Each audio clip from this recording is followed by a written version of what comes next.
steadfast love. The Passion of St. Matthew. Please be seated for its hearing.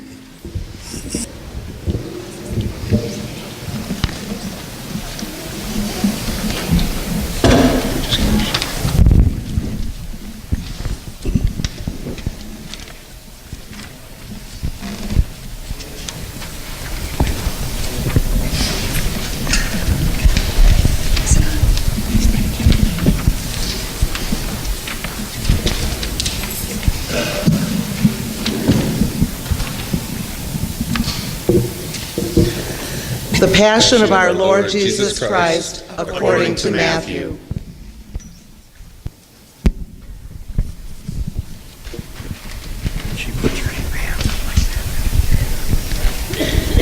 One of the 12, who was called Judas Iscariot, went to the chief priests and said, "What will you give me if I betray him to you?"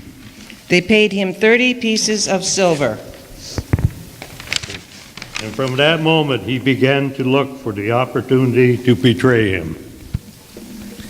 On the first day of unleavened bread, the disciples came to Jesus saying, "Where do you want us to make the preparation for you to eat the Passover?" He said, "Go into the city to a certain man and say to him, 'The teacher says, my time is near.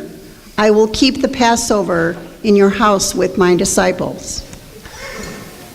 So the disciples did as Jesus had directed them, and they prepared the Passover meal.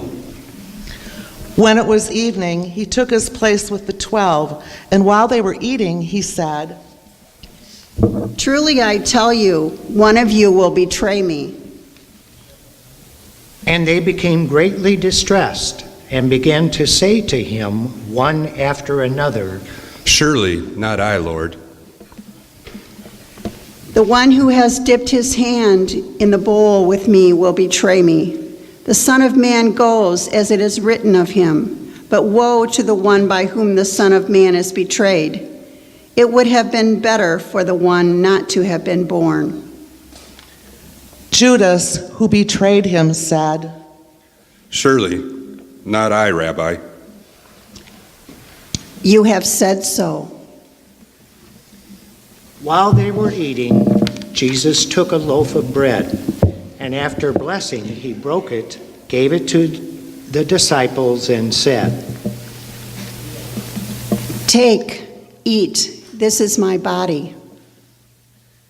Then he took a cup, and after giving thanks, he gave it to them, saying,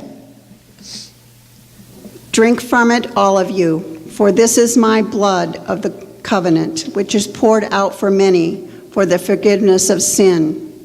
I tell you, I will never again drink of this fruit of the vine until the day when I drink it anew with you in my Father's kingdom."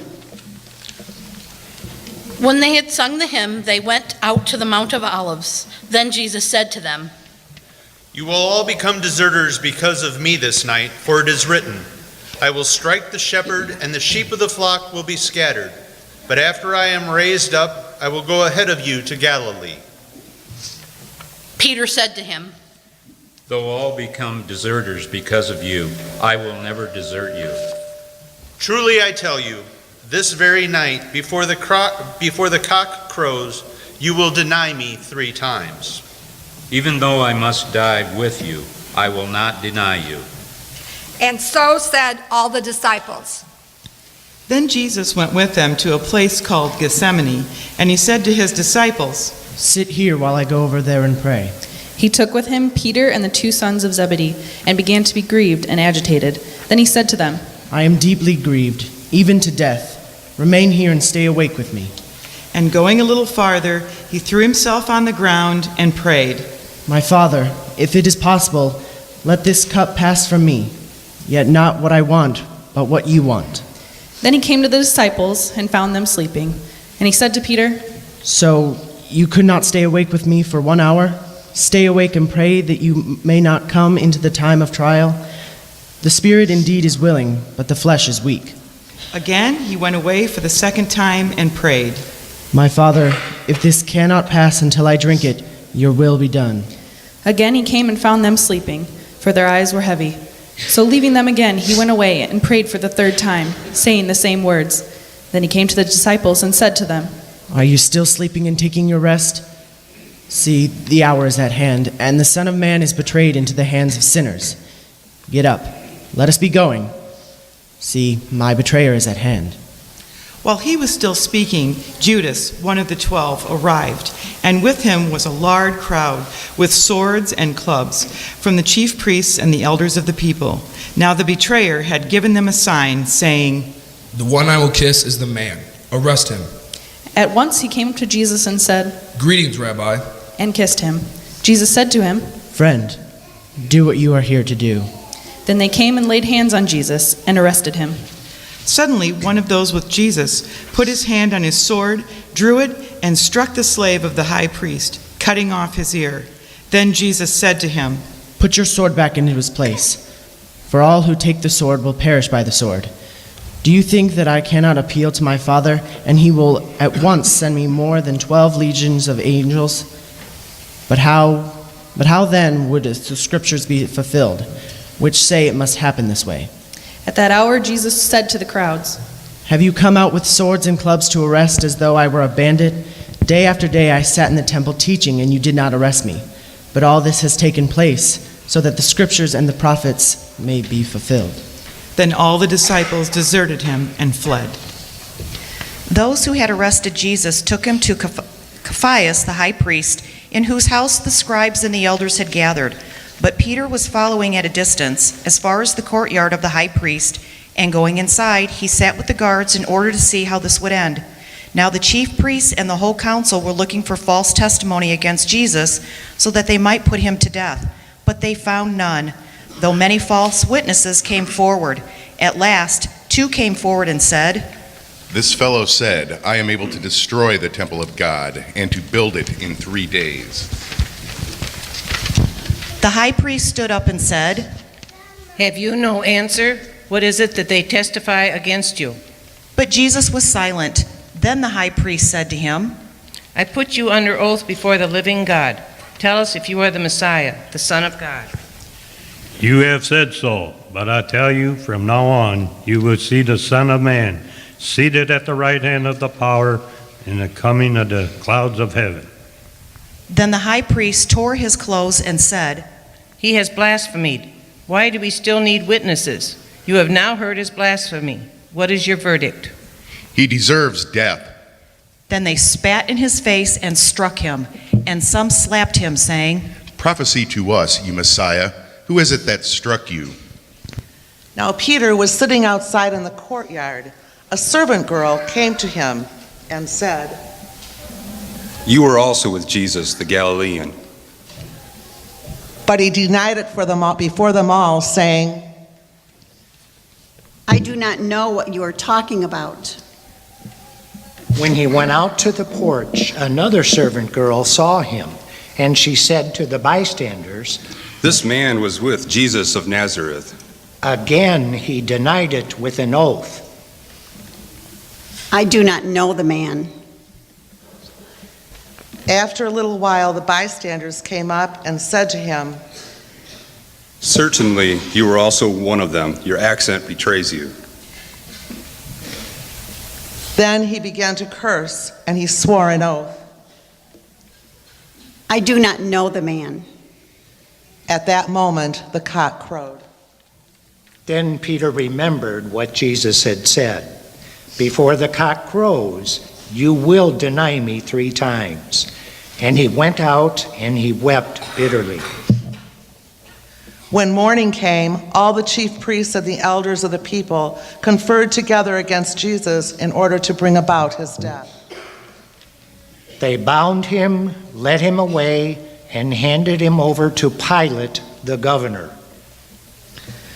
When Judas, his betrayer, saw that Jesus was condemned, he repented and brought back the 30 pieces of silver. So the chief priests and the elders, he said, I have sinned by betraying innocent blood.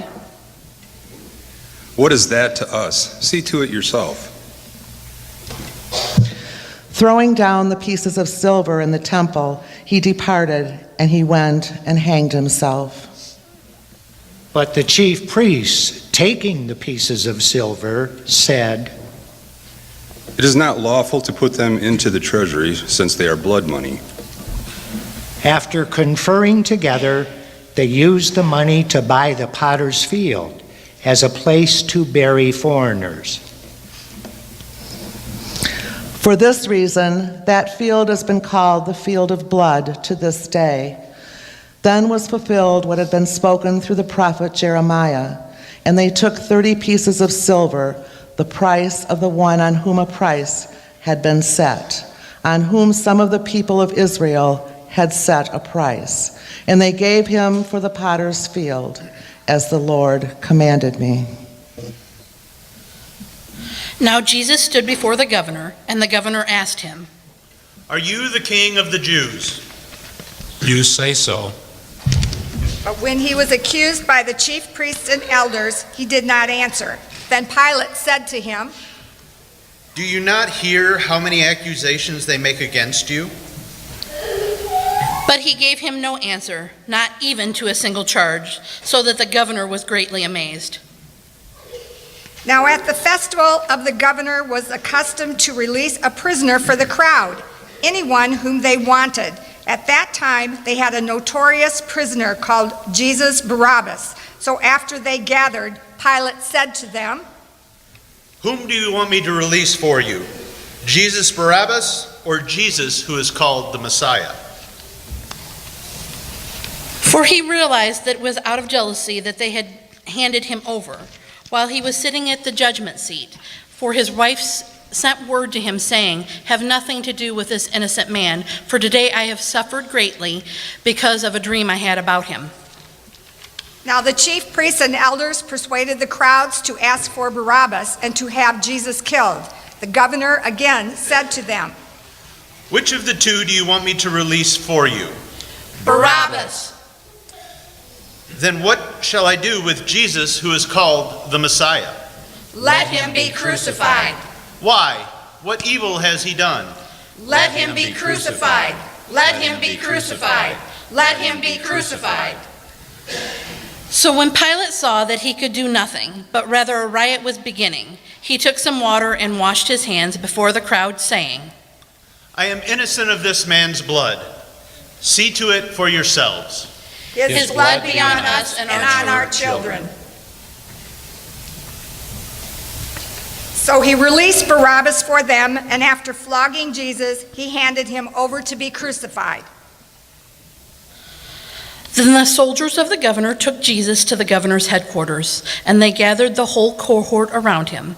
They stripped him and put a scarlet robe on him. After twisting some thorns into a crown, they put it on his head. They put a reed in his right hand and knelt before him and mocked him, saying, "Hail, King of the Jews." They spat on him and took a reed and struck him on the head. After mocking him, they stripped him of the robe and put his own clothes on him. They led him away to crucify him. As they went out, they came upon a man from Cyrene named Simon. They compelled this man to carry his cross. And when they came to a place called Golgotha, which means place of a skull, they offered him wine to drink, mixed with gall.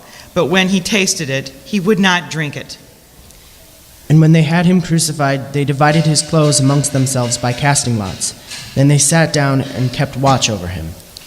Over his head, they put the charge against him, which read, "This is Jesus, King of the Jews." Then the two bandits were crucified with him, one on his right and one on his left. Those who passed by derided him, shaking their heads and saying, "You who would destroy the temple and build it in 3 days, save yourself. You are the Son of God. Come down from the cross." In the same way, the chief priests also, along with the scribes and elders, were mocking him, saying, He saved others. He cannot save himself. He is the King of Israel. Let him come down from the cross now, and we will believe in him. The bandits who were crucified with him also taunted him in the same way. From noon on, darkness came over the whole land until 3 p.m. And about 3 o'clock, Jesus cried with a loud voice, Eli, Eli, lema sabachthani. that is, my God, why have you forsaken me?" When some of the bystanders heard it, they said, This man is called Elijah. At once, one of them ran and got a sponge, filled it with sour wine, put it on a stick, and gave it to him to drink. But the other said, Wait, let's see whether Elijah will come to save him. Then Jesus cried again with a loud voice and breathed his last.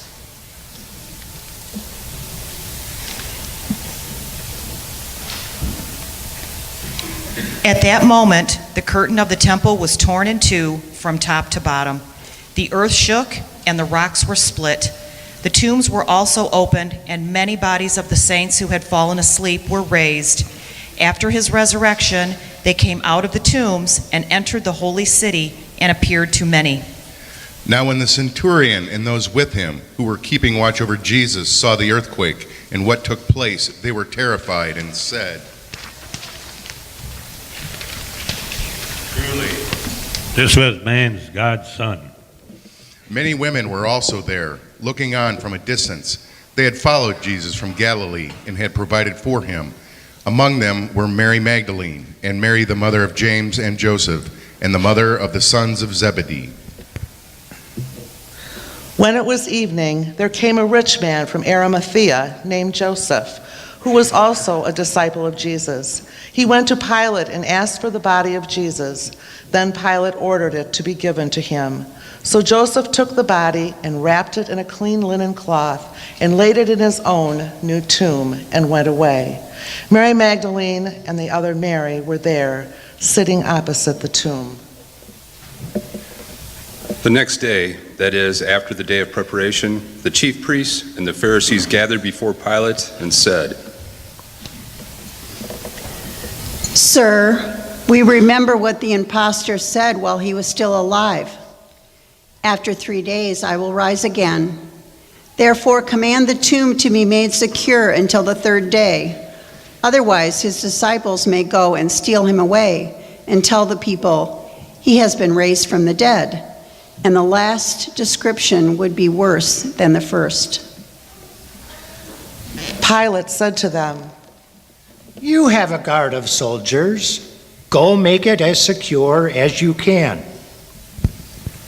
So they went with the guard and made the tomb secure by sealing the stone. The gospel of the Lord.